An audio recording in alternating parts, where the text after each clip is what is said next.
है फ्रेंड्स, यदि किसी व्यक्ति को गैस ज़्यादा हो रही है और उसमें स्मेल ज़्यादा आ रही है, चाहे डकार में या ब्लोटिंग में या जो नीचे से गैस पास होती है वहाँ पर अगर स्मेल ज़्यादा होने का प्रॉब्लम है, तो क्या क्या चीज़ों को वो फॉलो कर सकते हैं जिससे गैस का प्रॉब्लम भी कम हो जाए और स्मेल का प्रॉब्लम भी कम हो जाए। इस पर आज हम बात करेंगे। ये टॉपिक काफ़ी इंपॉर्टेंट है काफ़ी लोगों के लिए। लोग इस बारे में जानना ज़रूर चाहते हैं लेकिन जानने के लिए सही सोर्स नहीं होता।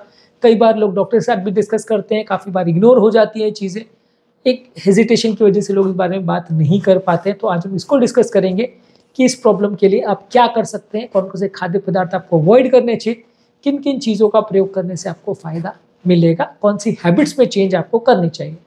टॉपिक पर जाने से पहले जो लोग हमारे चैनल पर नए हैं उन्हें रिक्वेस्ट करूँगा कि चैनल को सब्सक्राइब करें, वीडियोज़ को लाइक और शेयर करें।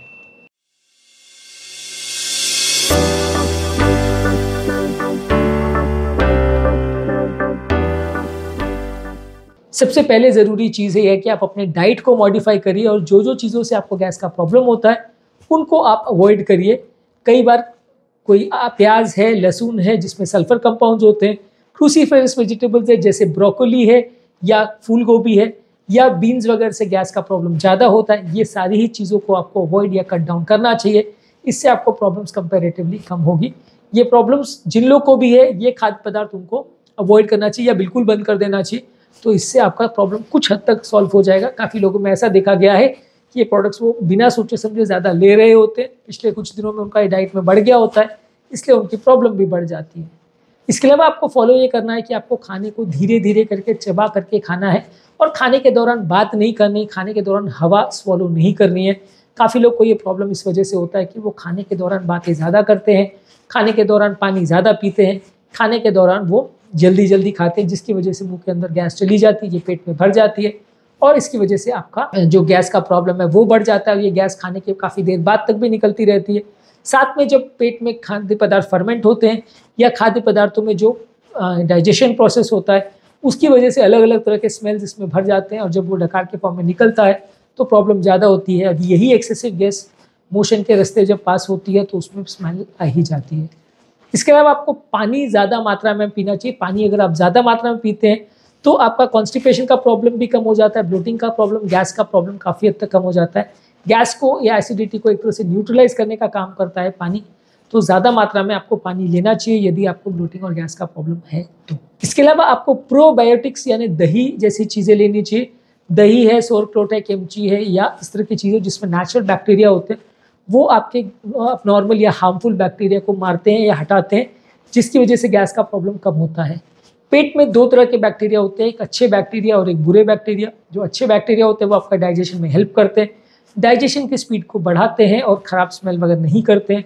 जो खराब बैक्टीरिया होते हैं वो डाइजेशन को इंटरफेयर करते हैं और वो स्मेल या इंडाइजेशन के लिए जिम्मेदार होते हैं। तो वो खराब बैक्टीरिया जो पेट में ज़्यादा है उनको रिप्लेस करने के लिए आप नॉर्मल नेचुरल बैक्टीरिया को अगर पेट में भेजते हैं जैसे लैक्टोबैसिलस है, सैक्रोमाइसिस है, ये सब जो अच्छे बैक्टीरिया होते हैं वो जब पेट में आ जाते हैं तो वो खराब बैक्टीरिया को टिकने नहीं देते। दोनों में से एक ही तरह का बैक्टीरिया एक बार में रह सकता है।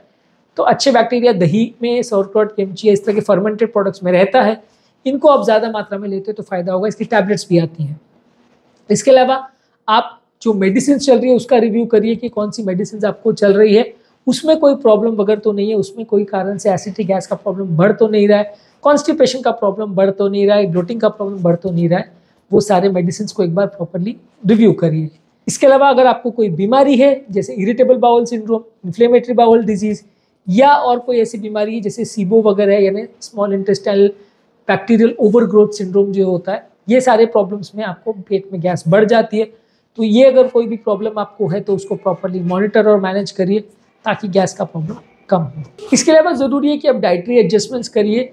जो खाद्य पदार्थों से आपको गैस का प्रॉब्लम ज़्यादा होता है उनका एक लिस्ट बनाइए और वो सब चीज़ों को अवॉइड करिए। इसमें एक फूड डाइटरी बनाना काफ़ी आवश्यक है। कई बार लोग को अलग अलग प्रोडक्ट से ज़्यादा प्रॉब्लम होती है, किसी को लैक्टोज से, किसी को कोई पर्टिकुलर खाद्य पदार्थ से, कोई फल से, कोई सब्जी से आपको ज़्यादा प्रॉब्लम होती है, किसी पर्टिकुलर तरह के खाने से ज़्यादा प्रॉब्लम होती है, कोई पर्टिकुलर क्विजीन से यदि आपको प्रॉब्लम हो रही है तो उस तरह के खाद्य को अवॉइड करिए। एक फूड डायरी मेंटेन करिए कि कौन कौन से चीज़ों से आपको लास्ट टाइम प्रॉब्लम हुई थी, उनका एक लिस्ट बना लीजिए ताकि अगली बार आप उन चीज़ों को अवॉइड कर सको तो प्रॉब्लम्स थोड़ी कम होंगी। इसके अलावा आप हर्बल रेमेडीज़ का प्रयोग कर सकते हैं, जैसे कि पेपरमिंट टी या अदरक वाली चाय। ये चाय जो है गैस और ब्लोटिंग के प्रॉब्लम्स को कम करती है और इससे आपको ब्लोटिंग का प्रॉब्लम कम होगा। इसके अलावा अगर डाइट में फोडमैप ओलिगोसैकेराइड्स है, जो कि एक स्पेशल टाइप का ओलिगोसैकेराइड्स होते हैं, ये खाद्य पदार्थ अगर आपके खाने में है तो ये आपका ब्लोटिंग का प्रॉब्लम बढ़ा सकते हैं। ये डाइट कैसा होता है, क्या होता है, इस पर ऑलरेडी हमने एक सेपरेट वीडियो किया है। डायरिया वाले पेशेंट्स को ये काफ़ी बार रिकमेंड किया जाता है। ये डाइट अगर आपके खाने में ज़्यादा है तो आपको ये ब्लोटिंग का प्रॉब्लम कर सकता है। इसके अलावा आप पेट में डाइजेस्टिव एंजाइम्स ले सकते हैं। डाइजेस्टिव एंजाइम सप्लीमेंट्स काफ़ी जगह मिलते हैं फार्मेसी वगैरह में, काफ़ी कॉमनली हम भी लोग को लिखते हैं। ये पेट में जो खाद्य पदार्थ हैं उनको डाइजेस्ट करते हैं, तो उससे आपका खाना जल्दी पचता है और गैस बनने का चांस कम होता है। इसके अलावा एक्टिवेटेड चारकोल की टैबलेट्स आती हैं, ये भी गैस को ऑब्जॉर्ब करते हैं, इससे भी आपका ब्लोटिंग का प्रॉब्लम कम होता है। पर ये दोनों ऑब्वियसली टैबलेट्स ही हैं, इनको लेने से पहले आपको अपने डॉक्टर, अपने गैस्ट्रोएंटरोलॉजिस्ट, अपने फिजिशियन के साथ डिस्कस करना आवश्यक है, क्योंकि ये चीज़ें पूरी तरह से सेफ तो नहीं होती हैं। इसके अलावा अपनी खाने की हैबिट्स पर ध्यान रखिए। ज़्यादा मात्रा में खाना एक बार में मत खाइए, जल्दी मत खाइए, बहुत ज़्यादा हवा उसमें मत सक करिए, स्ट्रॉ से चीज़ों को सक मत करिए, कार्बोनेटेड ड्रिंक्स बहुत ज़्यादा मत लीजिए। तो ये सारी चीज़ों से थोड़ा गैस का प्रॉब्लम कम हो जाएगा। जिनको भी ये प्रॉब्लम है वो इस तरह की एक्टिविटीज़ को अवॉइड करेंगे तो प्रॉब्लम कम होगा। रेगुलर फिजिकल एक्टिविटी करिए, रेगुलर आप एक्सरसाइज करते हैं, वॉकिंग, रनिंग, जॉगिंग, इस तरह की एक्सरसाइज करते हैं तो ये भी डाइजेशन की प्रॉब्लम्स के लिए अच्छा है। खाने के बाद यदि आप चलने को जाते हैं तो वो डाइजेशन के लिए स्पेशली ज़्यादा अच्छा हो सकता है। इसके अलावा मेंटल रिलैक्सेशन टेक्निक्स करिए, योगा, प्राणायाम, डीप ब्रीथिंग एक्सरसाइज, इस तरह की चीज़ें जब आप करते हैं तो वो आपकी बॉडी के स्ट्रेस हार्मोन्स को कम करता है, तो इससे आपका एसिडिक गैस और ब्लोटिंग जैसे प्रॉब्लम्स कम होते हैं और आपका डाइजेस्टिव प्रोसेस थोड़ा बेटर होता है। स्ट्रेस हार्मोन्स आपके ओवरऑल डाइजेस्टिव प्रोसेस को कॉम्प्रोमाइज़ कर सकते हैं। इसके अलावा अगर कोई मेडिसिन रिलेटेड आपको प्रॉब्लम हो रही है, मेडिसिन अगर कोई चल रही है जिससे अगर कोई स्पेसिफिक इशू हो रहा है, तो वो अपने डॉक्टर के साथ डिस्कस कीजिए और जो भी अगर प्रॉब्लमेटिक चीज़ है उसके लिए प्रॉपर ट्रीटमेंट लीजिए। अगर कोई बीमारी है जिसकी वजह से ऐसा प्रॉब्लम हो रहा है तो उसका प्रॉपर ट्रीटमेंट करिए। वो सारी चीज़ों को इग्नोर मत करिए, क्योंकि ये छोटी मोटी चीज़ें फिर बाद में बढ़ जाती हैं। उम्मीद करूँगा कि आज के टॉपिक में कुछ नई बातें जानने को मिली होगी। आज हमने बात करी ब्लोटिंग या गैस वाले प्रॉब्लम के लिए क्या कर सकते हैं और क्यों लोगों को इसमें ज़्यादा स्मेल आती है, तो क्या टिप्स से उसको कम किया जा सकता है। उम्मीद करूँगा कि आज के टॉपिक में कुछ नई बातें जानने को मिली होगी। जो लोग हमारे चैनल पर नए हैं उन्हें रिक्वेस्ट करूँगा कि चैनल को सब्सक्राइब करें, वीडियोज़ को लाइक और शेयर करें।